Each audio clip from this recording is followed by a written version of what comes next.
Hello, hello everybody. I am here again with you live on InnerWellbeing Facebook. Today is our Saturday guided meditation. This is a class, a meditation class and talk. It is a 30-minute inspirational talk followed by a 20-minute guided meditation for self-reflection. This is a platform open to everyone. It is yoga, universal principles of Sanatana Dharma, of Vedanta. These are philosophical doctrines, philosophical aspects.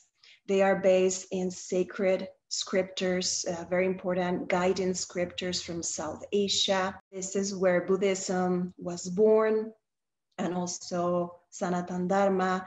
Dharmic principles are universal principles, and these are related to Hinduism, but they don't necessarily have to be a religion.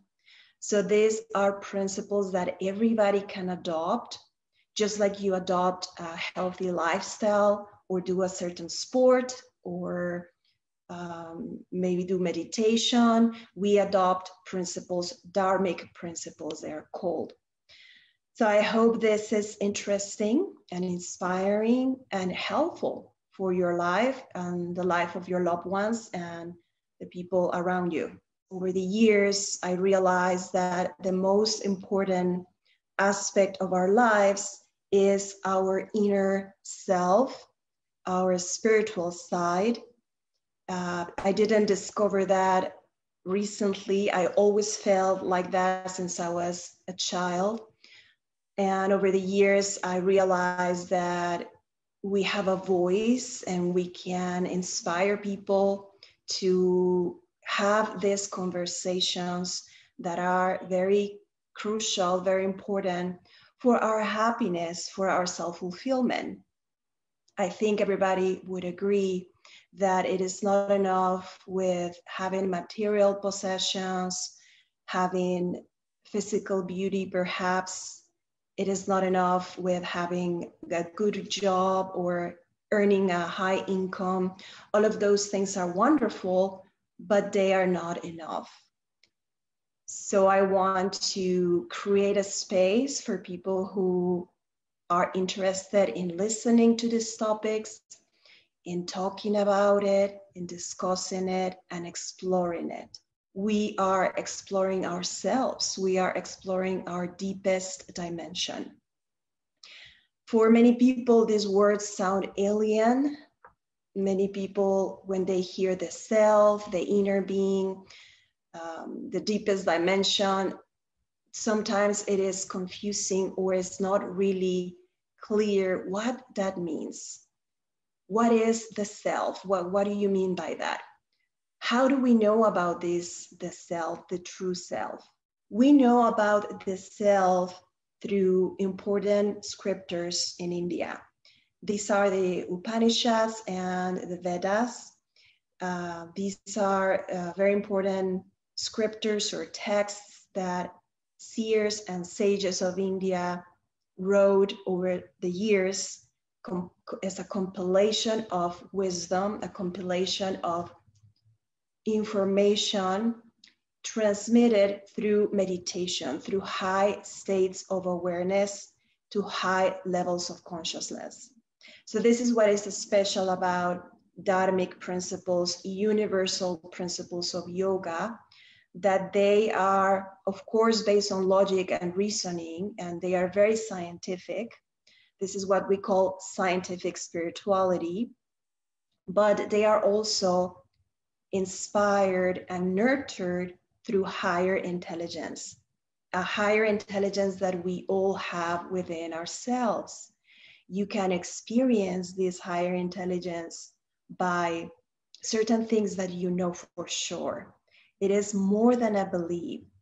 A belief is something that we think even if we have not experienced something or have not seen it. We just believe in it. That is not necessarily wrong, but in dharmic practices and yoga practices, it is encouraged for everyone to experience for themselves that union with this higher intelligence that we also call the self. So we call it the true self because it is who you really are. Why? Because since the moment you were born, you have been socially conditioned. You have adopted certain beliefs from your culture, from your parents, from your family, from your country, from your nationality. You created an identity. And there is nothing wrong with this unless we take it to a certain level that we think that's who we are. Those characteristics are superficial to the human being, are the facade, and we can use it for good or for bad. When we over-identify with our identity, with who we are, the country we were born, our nationality, over-identified that we are willing to kill others for that, for example, that is unacceptable in dharmic religions and dharmic principles because they are based on nonviolence and they are based on mastering your mind and doing the less harm possible to others and suppressing the ego identity. For that, there are several techniques or several methods that we learn through yoga, yoga philosophy, and yoga psychology to manage our mind, thoughts, and emotions to connect with our true self to be the best version that we can be. So through these talks, through these practices like we are doing every Saturday, we are polishing ourselves. We are polishing ourselves. We are separating the layers like an onion, like an onion, getting rid of the layers until we get to the center of the onion, and that is who you really are. The pure aspect of yourself, we can call it pure consciousness. So that is a little introduction that more or less I provide on every Saturday talk to remember these concepts and where are we coming from with these practices. I want to give you today several principles that I think are the pillars of a healthy life and spiritual growth. And don't be scared about the word spiritual. When we say spiritual, I want you to take it as exploration of your true self or of the best aspect of yourself, which is not outside, is not in your titles, in your possessions, is within you. So the first principle that we should keep in mind for the best, to be the best version of ourselves, is exploring the concept of interconnectedness. We are all connected. We are all interconnected. There is synchronicity between human beings. Probably you live this yourself. You have experienced synchronicity. This is, for example, when somebody comes into the room and you feel certain energy. We all can do these, and we do it probably unconsciously, but we are not aware because we are not taught these skills. We are not taught that we have these capabilities to sense energy in other people, to think about synchronicity. So people call them coincidence, and other people call it synchronicity. It is beautiful just to watch birds flying in groups and how synchronized they are through their own language and through their own energy. So some experts say that this communication that happens between animals, where they know exactly where they have to go, who is the leader, or if all of them are the leader and they are synchronized and flying in a flock at the same time and the same direction, changing direction all of a sudden, all of them at the same time. We also see these in ants, in bees, in many animals, and in human beings. We are not different. We are all connected, and we have this mechanism to communicate among ourselves. Our primary means of communication for humans is language, the written word and the spoken word, but also could be other forms of language, sign language, or energetically, because we are all connected. So how are we connected is because we are all part of the same universal consciousness. You're going to hear me talking a lot about that, universal consciousness. I love an example that one of my favorite spiritual teachers provides to understand this concept, and is Eckhart Tolle. And he says that universal consciousness is like the sun, and the rays of the sun is every individual person. So the energy that the sun emits, it is human beings. We are all part of the sun. We are all part of the same energy, and we are just little consciousness coming out of this universal consciousness. That's how we are connected to the self. And we are the true self within, is our soul or our spirit. What happens when human beings are disconnected? We know when we are disconnected from each other. We sense that emptiness, that void. We sense that something is wrong, is not clicking with other human beings.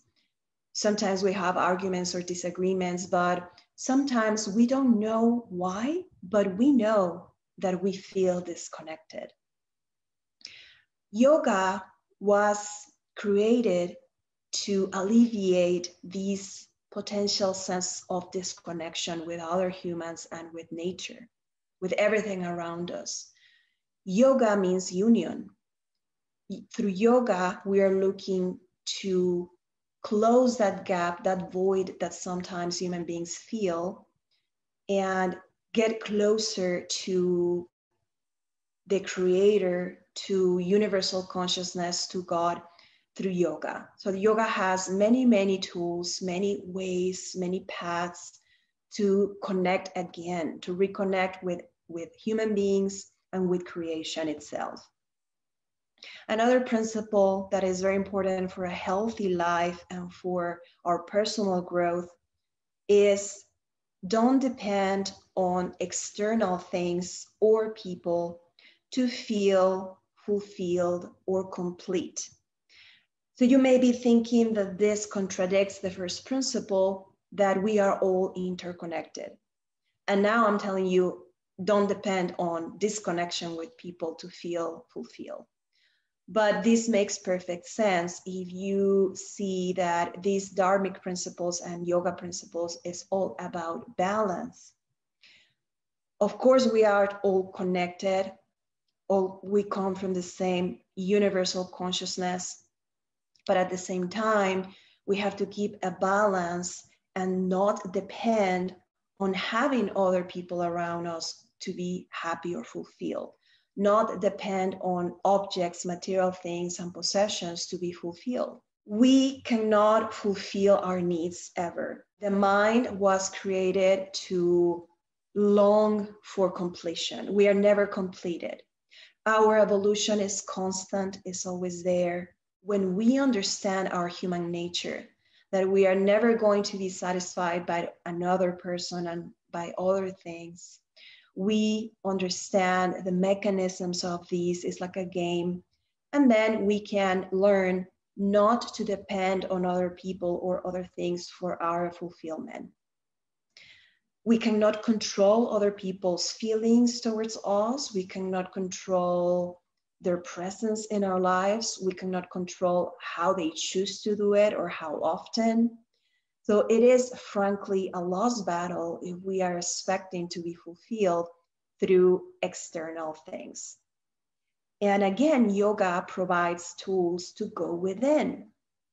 Go within, connect with yourself, connect with creation itself, with higher intelligence and with universal consciousness.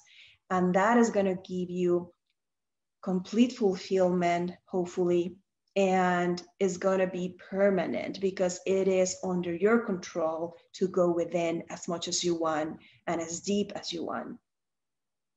Another principle for a healthy life that is basic, in my opinion, for a good life and to polish ourselves the best possible is don't create a mental image or expectations about what life is supposed to be. We have expectations constantly from people, from life. We make plans, we have dreams and goals, and it is totally fine to have plans. It is totally okay to have dreams and goals, especially if these help us and other people in our communities. But when we say don't create a mental image or expectations, is don't attach to the outcome. Have a dream, have a goal, do anything possible to achieve it. But if that doesn't happen, have trust in the universe, have trust in your life process, and don't attach yourself to the outcome. That brings misery, it brings a lot of pain. I know it's easier to say than done, but it is possible. Many people around the world do these practices and they concentrate on purposely not to create too many expectations, that mental image of what life is supposed to be. Your life. Sometimes we are not in control of our life. It could sound scary or intimidating, but it's really not. We are life ourselves. You are life yourself. And life, simple existence, doesn't need anything. There is beautiful lectures by Sadhguru Yagi Vasudev. He is also another spiritual teacher that I considered has tremendous wisdom about many areas of life, how the mind works, human development, and philosophies, dharmic philosophies. And he has many lectures explaining these. He says that, I'm going to quote, your presence and existence is already significant, quote unquote, Sadhguru. And this means that just by your mere presence in this life, by you existing, you are such a valuable human being. You are spirit and you are connected with the Creator, that there's nothing that you need to do to be fulfilled. Life existence itself is already all we need. And when we reflect on these, we become a little more at peace and more prepared, better prepared for different outcomes that maybe we didn't expect. An example of these is the pandemic we are going through, and it's looking that is going to last for longer than we thought. And sometimes it's better to surrender in a way to the circumstances. Do your best to protect yourself, but don't have an expectation or a mental image of my life is supposed to be better. I'm not supposed to be in lockdown. I'm not supposed to be sick. Those things are really not under our control. So this sense of having always to do something, to be with someone, to achieve goals, having this sense, it is part of human nature, but if we don't manage it in a healthy way, it can get control of us, it can possess us. And our purpose in life is to manage ourselves, knowing our mind, how it works, and not let our mind work against us. Another thing to remember is that our nature is always longing for more. This is part of evolution. And dharmic principles believe in the theory of evolution. And yoga has also evolved with us to fulfill this longing. Yoga realized, the science of yoga compiled by wisdom people with a lot of wisdom, spiritual teachers. They knew that human beings are never going to be fulfilled. They are always going to be longing for more. And here are several tools that we can use called yoga to feel this fulfillment in a healthy way through going within. Going outside is a never-ending attempt to get fulfilled and is futile. So going within is the best approach. You will find freedom and peace and joy going within. And you have to experience it for yourself to really understand what it means, how it feels going within. Another principle that I want to share with you to polish ourselves to be the best version of ourselves in this life is to understand your mind. Understanding your mind is, like Sadhguru says, reading the manual, the instructions. We don't come with a manual, we don't come with a book of instructions, not physically, but there are instructions. These are dharmic principles. Yoga, in a way, it was a compilation of these instructions. This is how is human nature. This is how we are not going to be fulfilled in the external world. And this is how to find freedom, joy, and peace by going within. We have evolved through our intelligence. Through our intelligence, through our brain has evolved. We still have a lot of reptilian tendencies. We have something called the reptilian brain, and it is related to our emotions, our fears, the survival instinct, the survival mechanism of human beings. Intelligence has helped us survive, but now spiritual teachers are telling us that without understanding how the mind works, really deeply understanding through what yogis have presented us through yoga and yoga psychology, we are turning our mind against us. So now there is an awakening of the planet, there is an awakening of human beings growing through the basic intelligence that is form of memory, thoughts, logical reasoning, and sometimes this is not very good for us. It's not helping us anymore. And many spiritual teachers agree, many psychologists agree with this as well. I love the way yoga psychology explains intelligence. Intelligence, they say, it's like a knife. So a knife is, we want to have a sharp intelligence. We want to have a sharp knife. But in the hands of the wrong people, the knife can kill.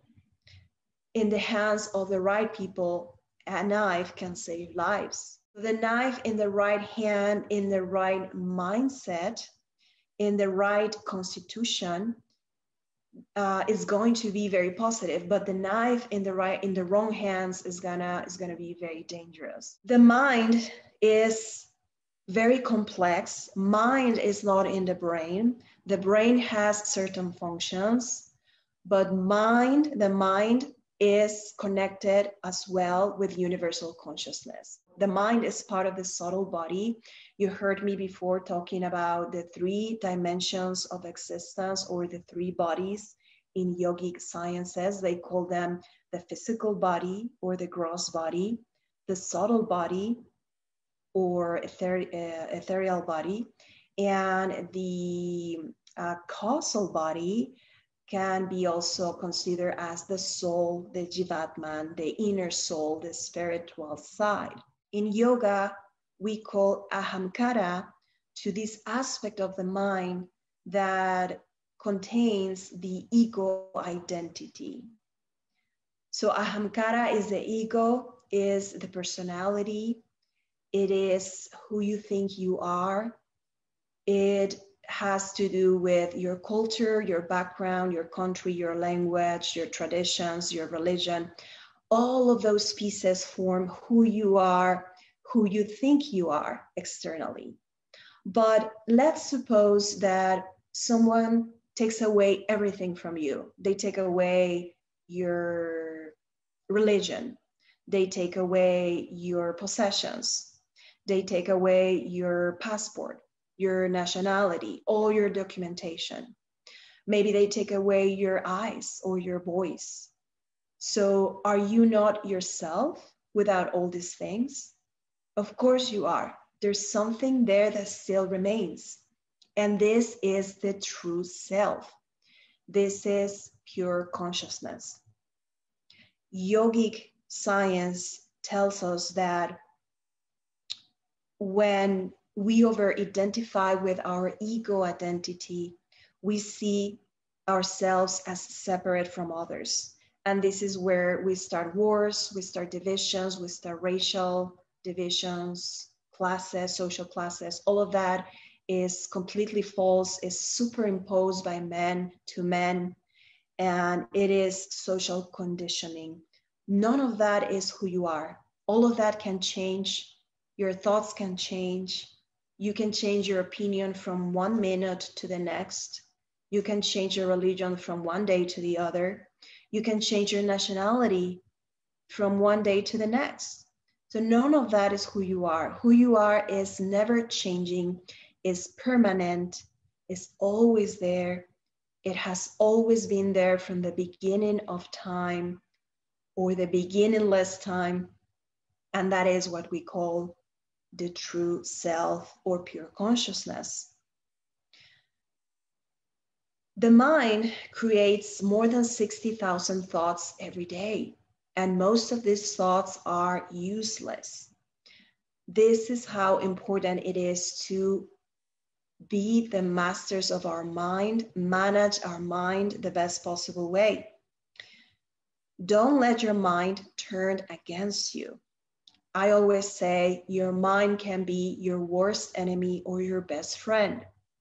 Your mind is going to be your best friend if you have to know your enemy, so to speak. So by knowing how the mind works and catching yourself in these windows of opportunity, these moments where you can be self-aware before we speak, before we actually entertain a thought, before we verbalize this thought, and before it creates feelings on us and emotions, this is how the mechanism of self-awareness works. And this is provided by Dharmic principles, by yoga science, to be self-aware. So this is part of understanding our mind, what triggers us, what triggers our mind, how can we be best human beings, how can we be better? There is something that we call psychological drama. Psychological drama is not who you are, it's created by the mind. The mind in yoga, we call it the monkey mind. It's like a monkey. It's always going here and there, up and down, changing constantly. It's like waves in a lake, in the surface of a lake.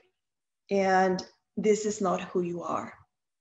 So we can get rid of a lot of psychological drama by focusing on these windows of opportunity, by being self-aware. Meditation practice, awareness practice, all of that are vehicles, tools from yoga, gifts to the world, I call them, for mind mastering. If you feel sad, if you feel anxious or depressed, if you have excessive fear and excessive worries, that is a sign that your mind is not being your friend. Your mind is not working for you. Sometimes we have an idea or an expectation that it is okay to have turmoil, that it is okay to have psychological drama, that it is okay to constantly being worrying about everything.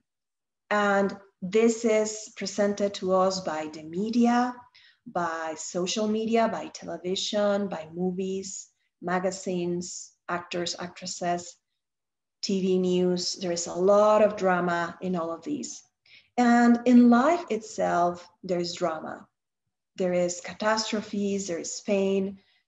However, we create excessive suffering. If life is already difficult and there's suffering, why creating more psychological drama? So yoga teaches us how to catch these moments when we are going into a psychological drama. And this is not just a single event, this is a lifetime practice because the mind has this tendency. The last principle that I want you to keep in mind for a healthy life is to understand consciousness. In yoga, it is called chitta or turiya, and this is pure consciousness. This is an aspect of our mind, an aspect of the mind, the dimension of the mind. There is 4 or 5 different aspects of mind that yoga teaches, but I'm just going to focus today on chitta or turiya, which is pure awareness. Chitta, what is called this part of the mind in yoga, has no memory. In other words, it's not attached to memory. This is why we call it pure consciousness. Oftentimes we think that memory is good, that who are we as humans without our memories? It is almost inconceivable to think that losing our memory could be something good. And of course it is not. We don't want to lose our memories, but we have good memories and bad memories. And sometimes, many times, memories can be a limitation, can be a challenge, and even can be harmful. Most of the time we have more negative memories because of the tendency of the mind, of the monkey mind, to be engaged in psychological drama. And this is like, you can see it as if the mind is trying to hang on to life. We are trying to suppress the excessive thoughts, the psychological drama that the mind creates for survival. And the mind doesn't want to do it. The mind wants to keep jumping like a monkey. When we attend to the chitta, to this dimension of the mind that is not linked to memory, we can manifest and grow exponentially as human beings. We can connect with pure consciousness through yoga practices, through meditative practices, withdrawing the senses, pratyahara, through breathing techniques like pranayama. All these combined can appeal to different individuals in different ways. Why do we say that memory can be a limitation, aside from what I just said? Because memory resides in the past. And a lot of times memory is linked to karmic past. So we don't want to live in the past. We want to live in the present moment. The present is all there is. The present is all we are. And this is why sometimes connecting with this chitta through meditation, pure consciousness, we can be the recipients of other forms of intelligence and knowledge that has nothing to do with the books, with classes, with memory, memorization, or logical reasoning. We can self-reflect and use meditative principles and meditative attitudes to go within and reflect on what I have been saying. So if you are welcome to close your eyes, if you feel comfortable and if you want to concentrate more by withdrawing the senses, the eyesight, that helps people go within more and connect with the true self that we all have within. I'm going to read something that it was inspired from the Isha Upanishad, and you're welcome to close your eyes and take a few breaths, deep breaths through the nose and deep exhalation through the mouth. And you can repeat these a few more times on your own. Deep inhalations through the nose, deep exhale through the mouth. Relax your shoulders and relax every muscle on your face. Relax all parts of your body. And continue breathing through the nose, relaxing the muscles on your face. Relax the corners of your mouth. And feeling completely relaxed. Listening to my voice. I will read you about the true self. The self is one. When moving, it moves faster than thought. The senses do not overtake it, for always it goes before. Remaining still, it outstrips all that run. Without the self, there is no life. To the ignorant, the self appears to move, yet it moves not. For the ignorant, the self is far distant, yet it is near. The self is within all, and it is without all. He who sees all beings in the self, and the self in all beings, hates none. To the illumined soul, the self is all. For the person who sees oneness everywhere, how can there be delusion or grief? The self is everywhere. Bright is he, bodiless, without imperfection, pure, untouched by evil. The self is above all. It is the seer, the one who has established perfect order among objects and beings from beginningless time. Life in the world and life in the spirit are not incompatible.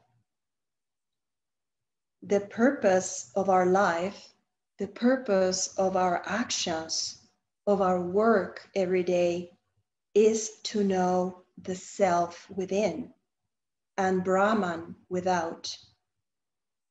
The self is Brahman and Brahman is all. This is a small meditation, just a short reflection on the true self. The last sentence that I just read, the self is Brahman and Brahman is the self, contains so much wisdom. This explains the true self is part of the creation. Brahman in Hinduism and in yoga means everything, means the creator, the source of everything. And the self is Brahman and Brahman is all, explains this concept, this principle. In other religions, it's called God, but it is the same thing. It is the same. Even if we don't believe in a God, in the God principle, like a person, a God with form, maybe we believe in the God of energy or the goddess of energy. And the self is that. The self is everywhere. The self is this Brahman, this concept of universal consciousness. And universal consciousness is all, is everything, it's everywhere. And we are part of that. Thank you, free spirits. That is all I have for today. Thank you for joining me in this Saturday guided meditation.